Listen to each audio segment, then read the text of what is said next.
So do you know your aiming point in order to land successfully? Welcome aboard, fellow voyagers.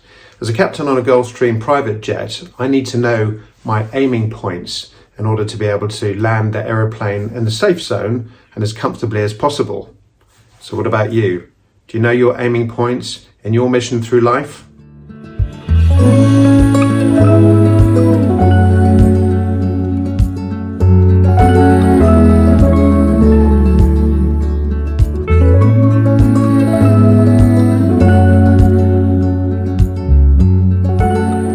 There are a number of different stages that come together to create a successful flight mission, and those stages start well before we get anywhere near the aeroplane with the preparation. So by the time we've actually got to the aeroplane, we've got to consider all those stages ahead of us, preparing the aeroplane for the flight, starting the engines, taxiing out, taking off, climbing, cruising, descending, coming into land before parking the aeroplane up.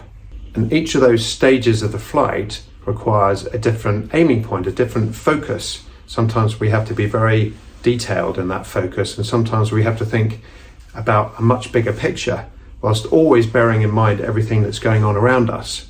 And we often refer to that as our spatial orientation or situational awareness, of being able to understand where we are at any particular moment relative to the big picture.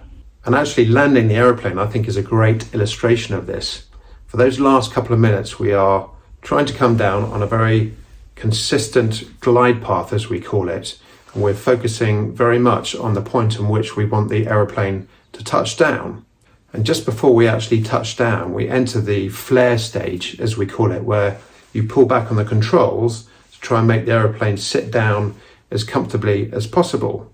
And 25 years ago, I was given great advice by my instructor, who suggested I look down the end of the runway so that I get a much better understanding of where I am in that whole grand scheme of things, so that I can work out whether the slope of the runway is up or down, how wide the runway is, how much correction I need to make to straighten the aeroplane up at the last minute. And apart from our personal pride of trying to put that aeroplane down on the runway as smoothly as possible, if you've been in the back of an airliner when it comes in and it hits the concrete very hard, it'll affect your decision as to whether you actually want to go and fly with that airline again, and that will have an impact on our jobs as well. So there's much more at stake than just our own personal pride. So what about you? Have you trained yourself to understand when to pinpoint that focus, or whether to keep it wide and a big perspective? Well, let me know in that box below. And if you've enjoyed the video, be sure to come back for some more as I share my experience, thoughts and adventures traveling around the world.